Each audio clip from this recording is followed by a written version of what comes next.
Alright everyone, so I went back at it with the whole cigar and drink tray, the man block. If you haven't seen the first video on my channel of it, I made this big one that was like a two-person, two cup coasters, and it was a much larger tray.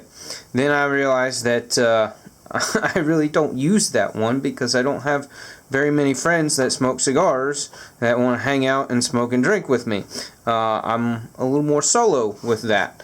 So I made a solo tray that's much smaller, much more convenient, beautiful piece, and it used some different materials to cut out for the lighter. But then when I go places, when I travel, whether it's camping or to a friend's or family's home, I'd love to have something that's portable. So how sweet is this? Yep. So I made this one, and I turned it, the bowl part of it out, the ashtray bowl. Turned that on the lathe, and this is a beautiful piece of walnut, nice dark walnut. And I did hinges so that it folds in half. The hinges I did countersunk with the router. I had to be super careful with that. But I mean, they're not completely flush, but they're really close to being flush. I mean, just to the point where it's not going to catch on stuff and tear up the inside of a bag or whatever. So and it just, presentation wise, it looks all that much nicer. So another thing I did was magnets to help keep it closed. Good strong magnets.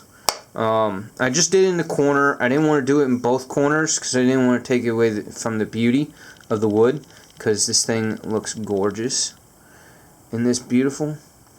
Did the bowl part on the lathe. So yeah, it's got some minor imperfections. I had to make some modifications for the hinges because it didn't want to open all the way up. But it's not 100% perfect, but it came out pretty darn nice, and I'm extremely happy with it. And it's going to get used a whole hell of a lot because I do like to enjoy a cigar from time to time when I'm not at home. So this is small enough and light enough. It's still got some weight to it. It's fairly thick.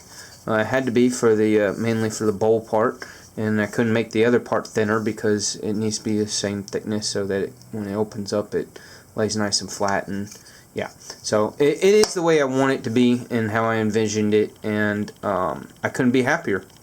So here's a little journey, show you the how-to bits and clips of the process that it took to make this thing. You can watch it if you like watching it. It's kind of cool. Get to see me go at it with the different tools in the workshop and see how this thing was made. Otherwise, that's it. So thanks for watching. Hit the thumbs up. Like the video. Give me your thoughts in the comments section, and I will see you guys next time. Peace. Alrighty, so I got a beautiful piece of walnut, and yeah, this is going to become that cigar and drink tray, that folding travel size cigar and drink tray that is just, I love it. I love it, love it, love it. So first step is I need to carve out the bowl part for the ashes off of the cigar to go into. So we're going to do that with the lathe. I thought about using the handheld router with the rounded bit to it, but that's not going to give me a true bowl, and I really wanted that true bowl. So first step first was to find the center, crisscross applesauce, and then up and down, get my true center on this piece of wood, which is actually not a full-blown a true square piece. It's just like maybe 2/8 of an inch longer in one direction than the other, so not a huge deal. that actually will kind of end up doing great with the way the hinges are and the closure of it. So again, you know, minuscule amount off, but it'll be fine. So bolted this piece that goes on, screws onto the lathe so it's sturdy. I actually countersunk with a Fastener bit on the drill press. Did a very shallow countersink for this guy to go in there, and then lag screwed them. You know, they're not very long screws because, again, once I get the hole on this side, this is the inside of one side of it, and then on the other side of it we'll have the cutout for the coaster. So in order for to have my bowl perfectly nicely shaped and then the coaster cutout done, it was easiest to mount it on the lathe like this, cut out my bowl, and then once I've got my bowl, then I cut this guy exactly in half, and then on this side I measure out my countersink for the cup coaster, which will be right about this exact depth that these screws are going into this wood. So you won't see the holes of the screws, if anything, the tiniest. And that won't matter because, again, the felt coaster is dropping into that hole. You're not going to see it, right? So that's the plan, and we'll go from there. Let's see some action on making the bowl part on the lathe.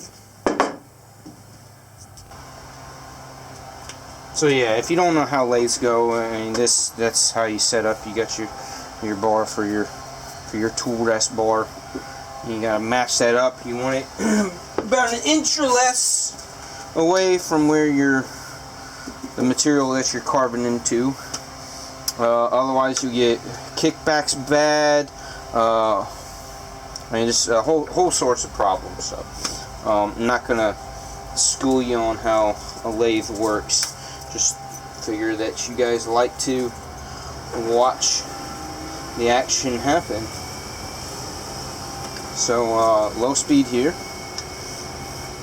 for my initial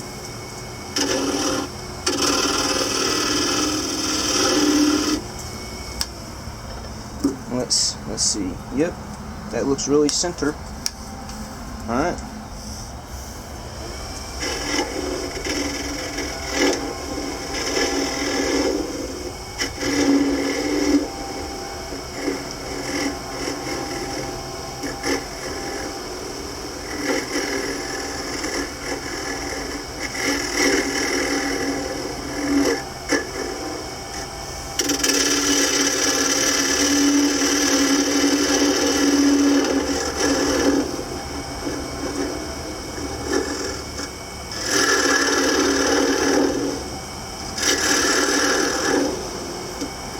And you know, this is just soothing. This is so soothing to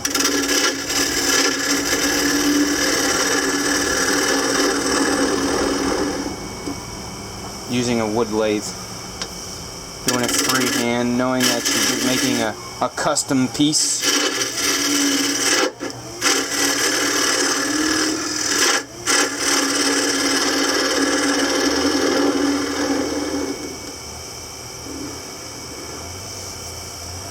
Let's speed her up a little bit.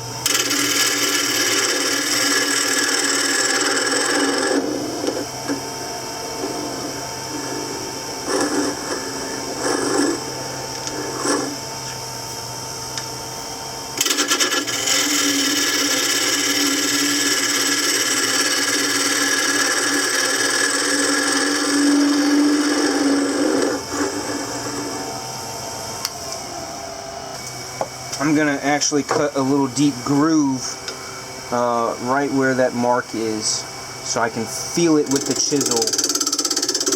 Alright, so this is the actual bowl chisel, and I get to go in from this angle.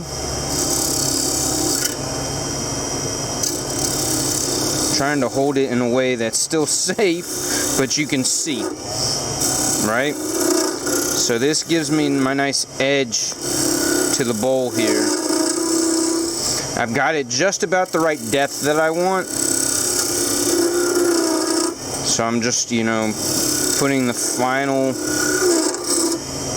shape to it. Just the fine-tuning that shape that I want it to be.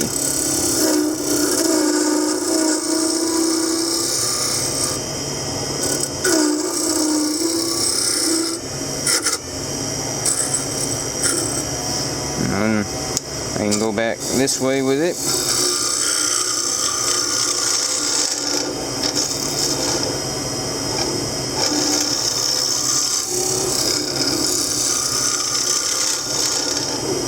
This walnut, this nice blank piece that my dad gave me, is just, it's being a beauty to work with. It's just real easy to cut. And these chisels aren't even all that sharp. I'm terrible with sharpening chisels when I'm using the lathe. But at this point, I think the rest of it just needs to be done with sandpaper. I'll get my final perfect shape with the sandpaper. It's deep enough. Again, I can't go too deep because I gotta cut this guy in half, because the other half is got to be a good enough thickness so I can countersink the felt coaster into it. So I'm as deep as I need to be. So I just need to, you know, smooth it out with sandpaper, and I'm gonna be done. So yeah, this is exciting short bit of lathe work, right? All right, got the speed setting down all the way to the lowest speed setting, and got some 220 grit sandpaper.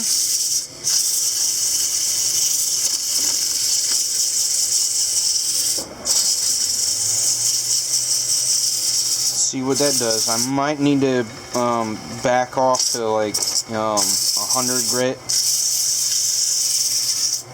I don't know. We'll see what a little bit of this does for me.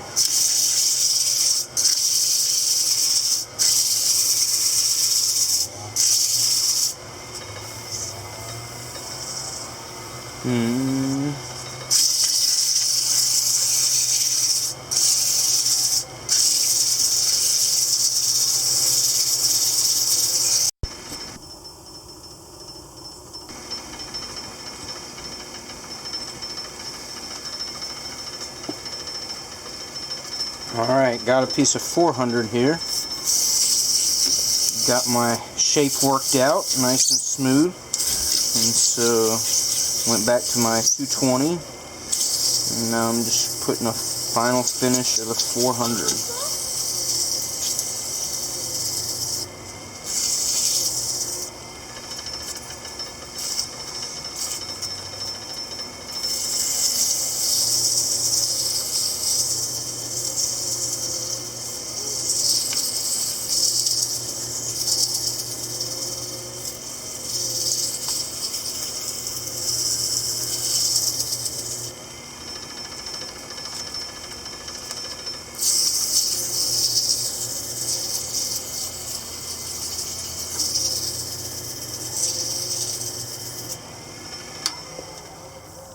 Oh, that's beautiful. Nice and smooth.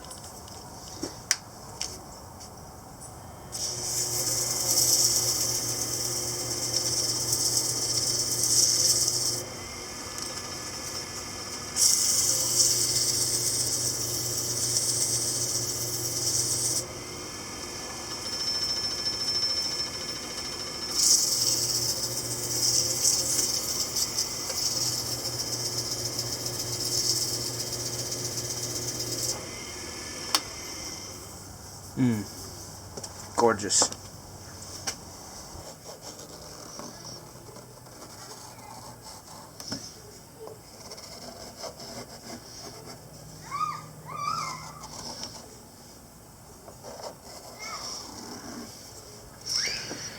Alrighty, got that drawn out. Cutting this guy in half was scary as hell, I gotta tell you. Shit was scary as hell, and it took me forever. There is something wrong with my planer, which pisses me off. So I had to use the grinder with the sandpaper wheel, and then the sander to level them out. And I also use the belt sander, my big belt sander, and I ended up nicking the corner here in that process. So I'm going to end up doing a round over around the edges, which will be good anyways. So yeah. That's the plan there. So, yep.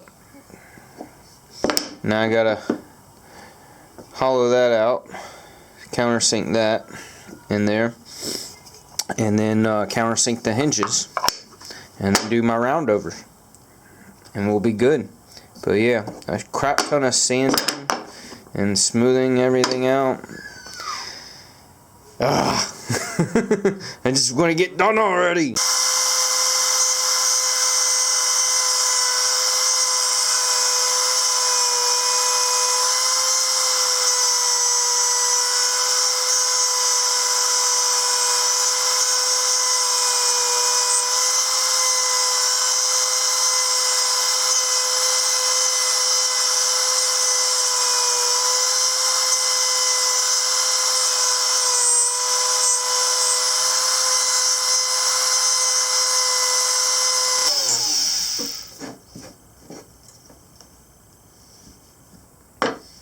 And then I'll just sand that down really good in the felt coaster, and we'll go in there just as soon as I sand it out and round it out with right.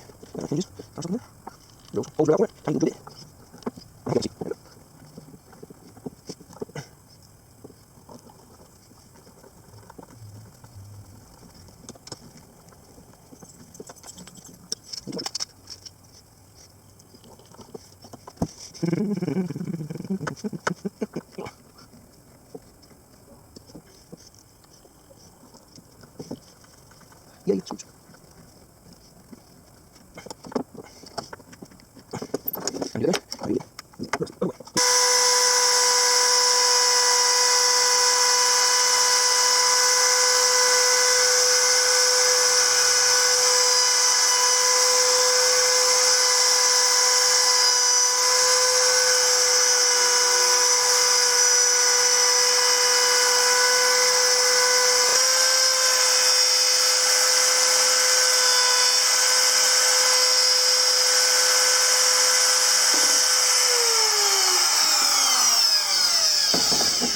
How did we do?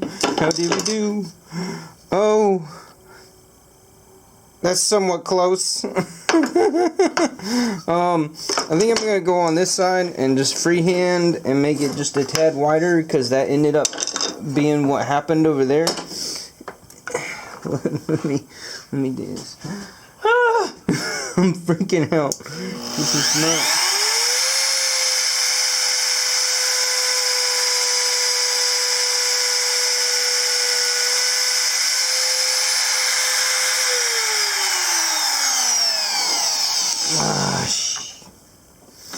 You know what? I'm just gonna go. I'm gonna fix it with this guy. Ah!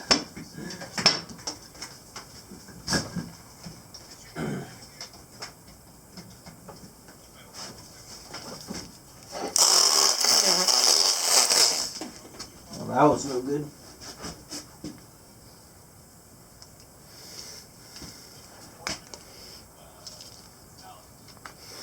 Listening to said Stevie here in Manusfaction.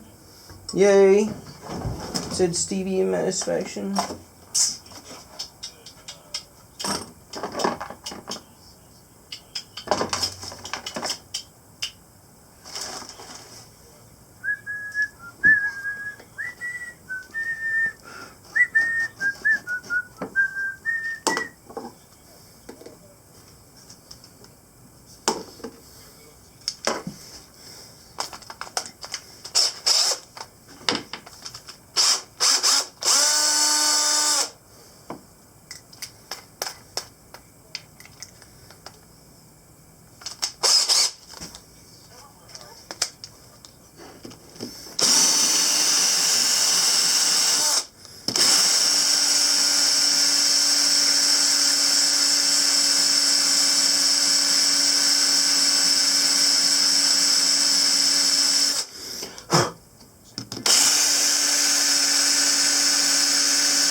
There's that one. And my thing's starting to come off. Oh no!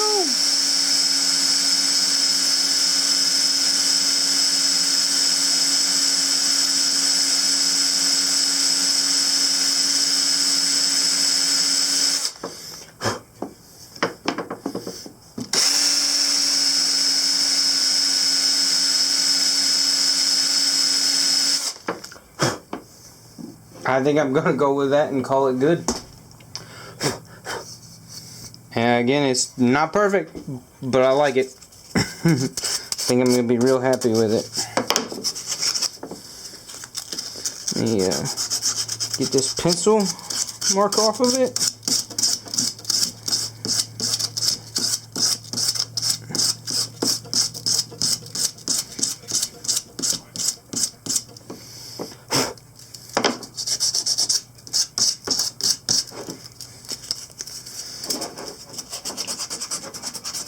My hands feel raw. I've been doing so much sanding on this thing.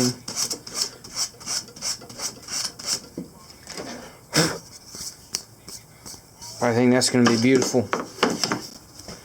And y'all ready for this? Y'all ready to see the magic?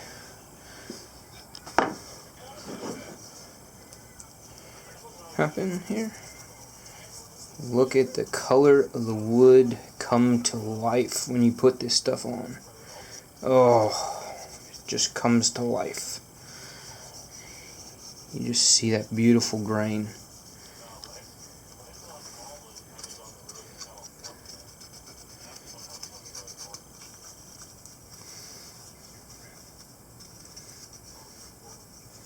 I'm just kind of laying it on thick. Let the wood soak up a whole bunch of it, and then I'll wipe it dry. Wipe it clean. Oh yeah, look at how pretty the bowl part of it is. Oh yes. I know I'm a little too excited about it. But if you're into woodworking, I mean, this is the payoff point. This is where, you know, the beauty of what you did shines. You just really, really appreciate the time and the effort, even with the goof ups. Nothing's perfect unless you're that much of a perfectionist. But you know, a little irritated that some parts of this project didn't work out. I wasn't able to use certain things. Oh, you know what helps a lot with the application of this is these itty tiny brushes, these itty bitty brushes that you can get a bag of them at Harbor Freight for very, very little. These little brushes are great because they allow me to get this poly into the cracks and crevices around the hinge.